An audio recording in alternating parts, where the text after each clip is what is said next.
ಸಿಕ್ಕರೆ ಅವಾಗ ಗೋಡಾನ್ಗಳು ಮಾಡಿಕೊಟ್ರೆ, ಪ್ರತಿ ಹಳ್ಳಿಗೂ ಶಾಲೆಗಳು ಮಾಡಿಕೊಟ್ರೆ, ನೀವು ಮೀಸಲಾತಿ ಯಾಕೆ ಕೇಳ್ಬೇಕು ರೀ? ರೈತನ ದುಡ್ಡು ತಿರ್ಗಾಕತ್ತದಲ್ಲ ಸಮಾಜದಲ್ಲಿ. ಇವತ್ತು ನೋಡ್ರಿ ಎಣ್ಣೆ ಗಾಂಧೀಜಿ ಹೇಳ್ತಿದ್ದದ, ನಾವು 55% ವಿದೇಶದಿಂದ ತರಿಸ್ಕೊಳ್ತಾ ಇದ್ದೀವಿ ಇವತ್ತು. SFO ಅದು ಇದು 108 ಹತ್ತಿ ಇಲ್ಲೇ ಬೆಳೀರಪ್ಪ, ಇಲ್ಲೇ ಉದ್ಯೋಗ ಬೆಳೆಸ್ರಿ ಅಂತ ಹೇಳಿದ್ರು ಗಾಂಧೀಜಿಯವರು. ಅದು ಪಾಲಿಸಿದ್ರೆ ನೀವು ಸಮಾಜವಾದಿಗಳು ಅದನ್ನೆಲ್ಲ ಉಪಯೋಗ ತೊಗೊಂಡವ್ರು. ಪಾಪ ಒಳ್ಳೆ ಕೆಲಸ ಮಾಡಿದ್ದಾರೆ RSSದವರು. ಮುಲಾಯಂ ಸಿಂಗ್ ತನ್ನ ಮಗನ ಬೆಳೆಸಂತ ಹೇಳಿದ್ರೆ ಯಾರು? ಅಖಿಲೇಶ್ ಸಿಕ್ಕ ಮತ್ತಾರು ಸಿಗಲಿಲ್ವಾ? ಲಾಲೂ ಪ್ರಸಾದ್ ಯಾದವ್ ಅವರಿಗೆ ತಮ್ಮ ಮಗಳು ಸಿಕ್ಕರ ಮತ್ತಾರಿಲ್ವಾ? ಇವತ್ತು ಅದನ್ನು ಸದುಪಯೋಗ ಮಾಡ್ಕೊಂಡ್ರು BJPಗರು. ಇವತ್ತೊಬ್ಬ ಸನ್ಯಾಸಿ ಇದ್ದಂಥ, ಮಕ್ಕಳಿಲ್ಲದಂಥ, ಹೆಂಡತಿಯಿಂದ ದೂರ ಅಂತ ಮೋದಿಯವ್ರನ್ನ ಮುಂದೆ ತಂದುಕೊಂಡು ಇವತ್ತು ನಾವು ಆದರ್ಶವಾದಿ ಹೋದಂತಂದ್ರು ತಮ್ಮ ಕೆಲಸ ತಾವು ಮಾಡ್ಕೊಂಡ್ರು.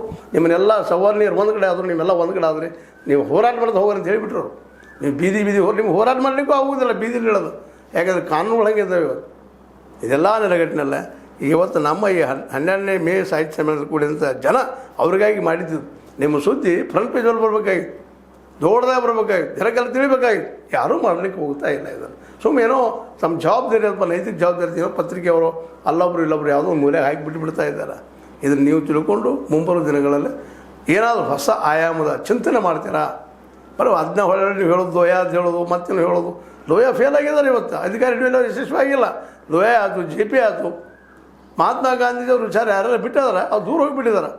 ಇವತ್ತು ಮಹಾತ್ಮ ಗಾಂಧೀಜಿಯವರು ಹೇಳಿದಂಥ ಸೇವಾದಳವನ್ನು ಕಾಂಗ್ರೆಸ್ ಹೋಗಿ ಬಂದಿದ್ರೆ ಇವತ್ತು ಈ ಪ್ರಸಂಗ ಬರ್ತಿರಲಿಲ್ಲ.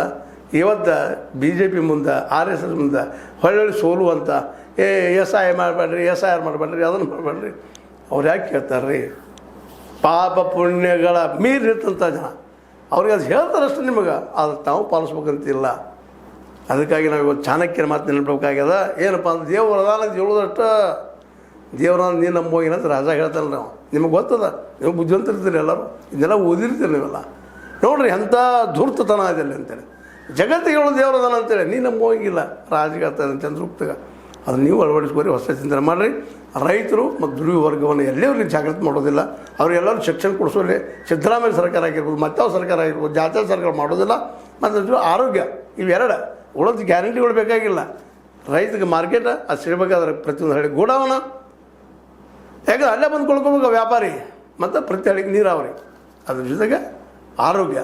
ಇವು ಮಾಡಿದರೆ ಮಾತ್ರ ನೀವು ಬಯಸಂತ ಇದೇ ದೇಶ ರಾಜ್ಯ ರಚನೆ ಆಗ್ಬೋದಿಲ್ಲ. ಅಂದ್ರೆ ನೀವು ಹಂಗೆ ಹೋರಾಟ ಮಾಡ್ತಾ ಹೋಗುವಂಥದ್ದು ಅಷ್ಟ ಅಂತ ಹೇಳ್ತಾ ನಾ ಹೇಳೋ ವಿಚಾರಗಳು ನಿಮ್ಗೆ ನೋವು ಅನ್ನಿಸ್ಬೋದು, ಬಟ್ ಸತ್ಯ ಇದೆ.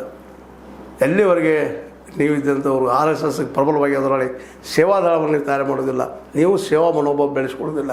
ಲಾಭಕ್ಕಾಗಿ ಬರುವಂಥವ್ರು ಇಲ್ಲೂ ನೀವೆಲ್ಲ ಏನಪ್ಪ ಏನೋ ಒಂದು ದುಡ್ಡು ಸಿಗೋದು ಸರ್ಕಾರದಿಂದ ಬಂದು ಕೊಡುವಂಥ ಜನ ಭಾಳಿದ್ರಿ. ಇಲ್ಲಿ ಸರ್ಕಾರಿ ಲಾಭಗಳನ್ನು ತೆಗೆದುಕೊಳ್ಳುವಂಥ ಜನ, ಅವರಿಂದ ಇಲ್ಲಿ ಪ್ರಗತಿ ಆಗೋದಿಲ್ಲ, ಡೆವಲಪ್ಮೆಂಟ್ ಆಗೋದಿಲ್ಲ. ಅದನ್ನು ಅವ್ರಿಗೆ ಗೊತ್ತದ. ಈಗ ಹಿಡ್ಕೊಂಡಿದ್ದಾರೆ ಅಧಿಕಾರ.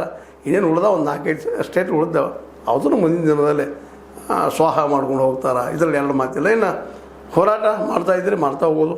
ಅದರಲ್ಲೂ ನೀಲನಂತವರು, ದಿನೇಶ್ ಅಮೀನ್ಮಠ ಅಂತವ್ರು ಮತ್ತು ವಿಚಾರ ಮಾಡಿರಿ. ನೀವು ಪತ್ರಗಳಿದ್ರಿ, ತಿಳಿದವ್ರು ಇದ್ರಿ, ಭಾಳ ಹೇಳೋ ಅವಶ್ಯಕತೆ ಇಲ್ಲ ಅಂತ ಹೇಳ್ತಾ, ಇದು ನಿಮ್ಮ ಲೈಕ್ ಆಗಿರ್ಬೋದು. ಲೈಕ್ ಮಾಡಿ, ಶೇರ್ ಮಾಡಿ, ಕಮೆಂಟ್ ಮಾಡಿ, ಜೊತೆ ಸಬ್ಸ್ಕ್ರೈಬ್ ಮಾಡಿರಿ. ಯಾತ್ 16 ನ್ಯೂಸ್ ಅರ್ಥ ಸೀತಾರಾಮಿದು ಸತ್ಯ ಕೈಗಳಲ್ಲಿ ವಂದನೆಗಳು.